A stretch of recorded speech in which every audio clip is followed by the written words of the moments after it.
ministers and members of parliament, senior officials, ladies and gentlemen.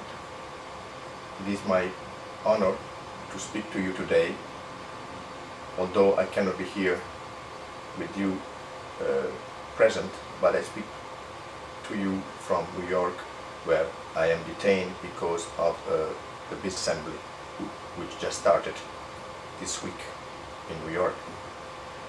Successful e-government programs are all about government reinvention, changing the way the government operates and interacts with citizens.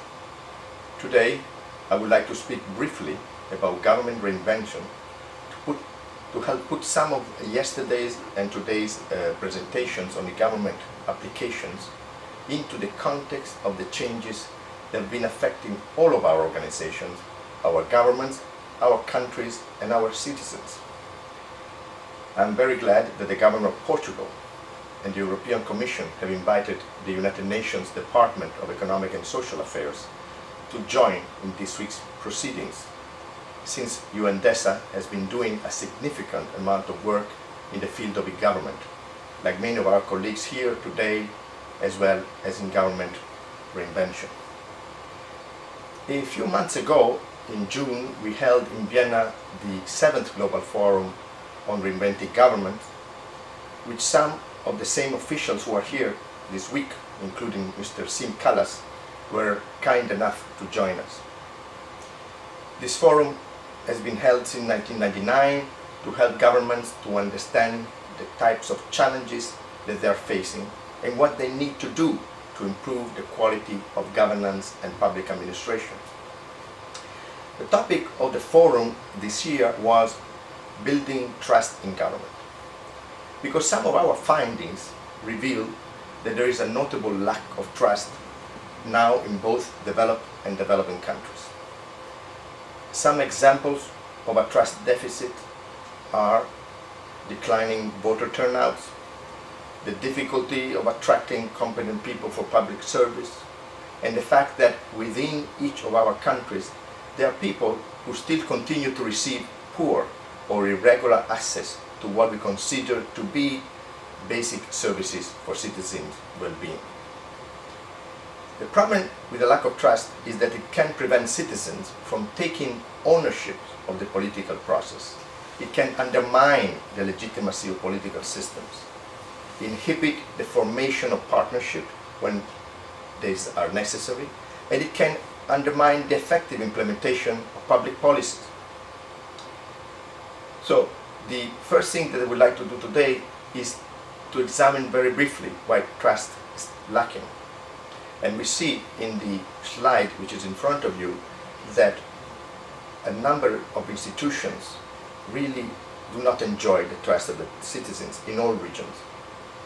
Many regions, for example, consider political parties at the bottom scale of trust. A lack of trust is a serious problem because there is a gap between citizen demands and expectation on the one hand and the reality of public sector capacity, performance and response on the other. This is manifesting in three different ways. First, citizens are perceiving government officials as unethical, deceptive and unreliable because they do not seem to keep their electoral promises or to act in the interest of society. Second, governments are seen as unresponsive. They do not respond adequately to the need of citizens or of marginalized groups. Third, governments are also perceived as ineffective in ensuring that all citizens have consistent access to basic services.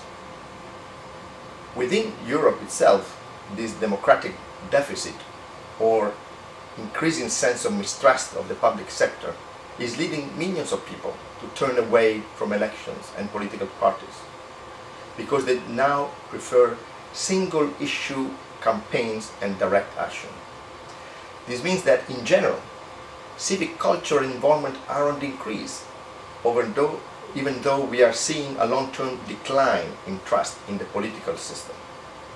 Unfortunately, this gap between politics and the public seems to be growing. People are becoming disengaged because they feel that they are disempowered.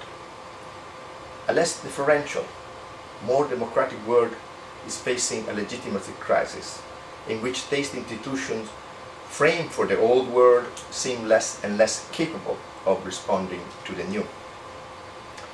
So part of our challenge is to figure out how to get people more engaged, how to include them, and have them take ownership of the political systems, of their institution, and the welfare of their communities as a whole. To do this, we need to provide people with more effective means and tools to participate in political decision making and have a greater say in shaping relevant policies. In this context, I would like to highlight 4 general expectations or challenges for government that e-government can help to address. First of all, we need to recognize and incorporate more opinions and suggestions from more people at all stages of the policy process.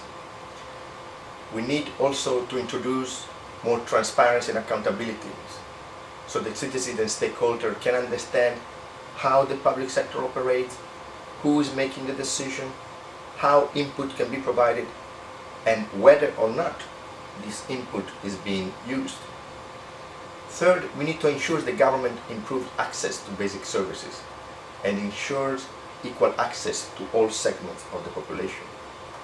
And last but not least, we are expected to provide today faster response time, but at the same time better quality of service, as when everyone could speak face to face. We also have some additional challenges, which are how do we meet the highest expectations and demands that come with increased participation, while at the same time public sector organizations are operated with limited funds or reduced funds, with limited capacities and limited human resources. How do we manage this participation and encourage it by make sure that it is productive? And finally, how do we manage all of the input that is passing through these organizations?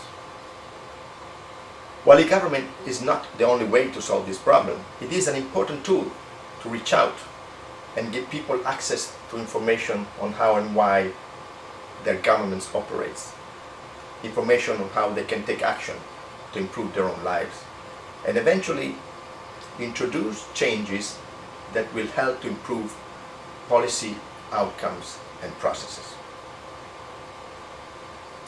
In sum, e-government can contribute significantly to the process of reinventing government.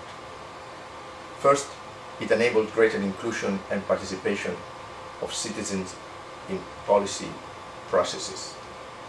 By enhancing government ability to request, receive and incorporate feedback from constituency, policy measures can be better tailored to meet their needs and priorities. Second, by promoting transparency, e-government can also be used to reinforce accountability, strengthen community oversight of resource allocation, reduce corruption, and increase the competitiveness of the procurement process. Third, e-government can facilitate communication and improve the coordination of authorities of different levels of government, and also within organization and even at the departmental level. Improving this coordination will also work